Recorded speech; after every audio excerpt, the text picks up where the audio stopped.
All right, class, we're going to continue our focus on reading fluency. And we'll first look at our learning objective.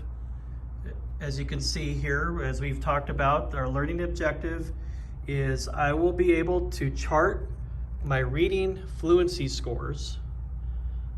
I will be able to decide on a goal for improvement. I will be able to write an achievable goal.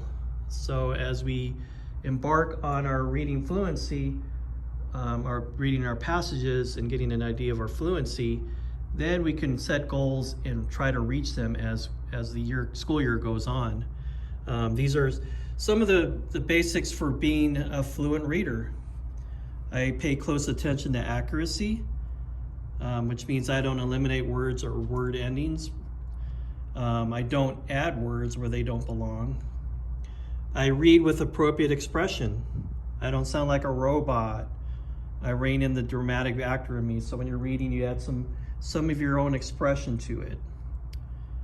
I read smoothly with careful regard to punctuation. I look for commas, dialogue, and emotion. I look for bold or italic words to be emphasized. I read with a natural pace. I am not in a speed reading competition. I just read at my pace. I sound like I'm having a natural conversation. I comprehend what I'm reading. I am always checking to understand. I read to learn. So when I'm reading along, I grasp what the words are that I'm reading, okay?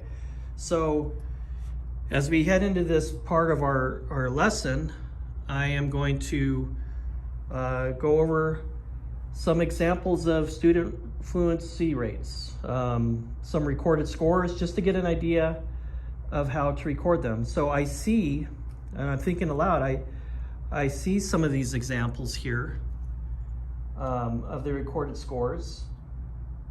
I'm trying to get an idea of how to record them. So I see that there's a reading passage number. I see the correct words per minute on the side going up to 100. I see these numbers here, 38 correct words per minute in August 1st. I see 46 correct words per minute on October 1st, and I see 55 correct words per minute on December 1st. So I'm thinking, I can see that there's an improvement in reading fluency scores. So the student A is getting gradually better. I see that student B, and I'm thinking, okay, improving, but a little more gradual than the student A in the same date period, August 1st to October 1st to December 1st. I can see that basically in those 3 months, this student has gone up 5 correct words per minute. So I'm thinking, okay, how did that happen where this student is gradually improving and this one has shown a little bit more of an improvement? And then I see student C, whose scores have gradually gone down. And I'm thinking, why is that? Why did the scores go down from 43 to 35 over a 3-month range there? So I'm thinking, what can be done to address these scores that have been recorded, that have different rates of improving or declining? Do you see them? Do you see how this student has improved from 38 to 55 correct words per minute from August to December? This student has improved from 48 correct words per minute to 53 from August to December. And this one has improved from declined from 43 to 35. So I'm thinking, okay, these are different scores, different students, everybody's different. So what I'm thinking now is, what should I do as far as a goal? Like, if I'm this student here, I'm thinking, what am I gonna be when it becomes, we got February, April, June. What am I gonna be at by the time June comes around? So looking at the trend from 38 to 55, I'm thinking 17 points. So by the time June comes around in this time frame here in this column, that I should be at least another 17, maybe even 20 words, correct words per minute more. So I could be up to 75 at least to right here, judging from my trend. So my goal, my achievable goal will be 75, okay? So I'm thinking, okay, what do I have to do to achieve that goal? I have to read by myself daily, at least 20 minutes a day, practice my reading, practice these areas of fluent reading that we've discussed. I'm thinking I have to be accurate with my recording. I'm gonna be on top of where I should record the scores. I'm thinking I have to do that just to be accurate. Okay. So I'm thinking I can create an attainable goal. Same thing here with this. I'm thinking, okay, I'm at 48 and I'm only improved 5 words, correct words per minute in a 3-month span. So I'm thinking, okay, by June comes around here, again, I'm thinking, okay, this is gonna be February, April, June. I've only improved 5 words per minute there, so I'm thinking I have to apply myself a little more to reading. I'm thinking I need to, devote time on my own to reading, maybe 20 to 30 minutes a day. I'll find a book that I like. I like to do off-road bicycling, so I'm going to find books on off-road bicycling and read some of those, so I can get more interested in some of the things I read, which is great. So my goal, since I've only gone from 48 to 53, I'm thinking I can do better than 5. I'm thinking I can do at least 10. I can increase at least 10 correct words per minute by the time June comes around.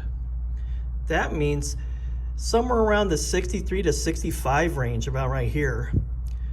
So when you think about it, I'll be about 17 words correct, 17 more words correct per minute by the time the end of school year comes. So I'm thinking that's a great goal to have. And I can, going to next year, I can improve it even more. So looking at my scores, I'm thinking I can do that. And then with me being this student here, I'm thinking, okay, I've gone down a little bit. I haven't been able to read as much. I do have some trouble reading some words, some bigger words. So I need more practice on that, I'm thinking. By the time June comes around here, where am I gonna be at, I'm wondering. I've gone down 8 correct words per minute, so I really want to turn it around. It's hard though. It's hard for me to find time to read, but I will. I'm thinking I have to find time to read, and I have to see if my parents or my big brother can help me if I need help with some words and so forth. By the time June comes around here, I'm thinking I could improve that. I can at least get back to where I started from. Maybe go a little bit more, because by the time the end of the school year comes, I want to see myself ahead of the 43. So I'm thinking for my goal, my attainable goal, I'm going to put it up to at least 50. Okay, because I think I could turn it around. These months have been hard for me, but knowing where my fluency rate is and what I need to do, read more a day, seek help, read books that I want to read that interest me. I'm thinking I can get this up to at least 50 and then improve from there. Okay, so there's a lot of things that we can think about when we're looking at reading fluency. Okay, so what's important is I know that I need to read more to get those scores up, and by recording them, I'll see it right in front of me where my goals are, where I'm headed toward my goal, and that's so key to getting to where I need to go. Okay, so I'm going to write down my goal in my composition book from where I'm at here. I'm going to write down what my goal should be, and I'm going to update that and write down what my experiences are with reading as I go along with my different fluency tests. When I do my fluency tests, I'm going to record my findings, and I'm going to record how I feel about how I'm reading and how I need to improve to reach my goal. So that is our reading fluency lesson, and in your ability to record scores and improve on them is so key. You're going to take leadership in your own fluency scores, recording them and trying to improve on them. So I think all of you guys can do a great job with that, and I wish you the best of luck, and we'll be tracking it along the way. Thank you.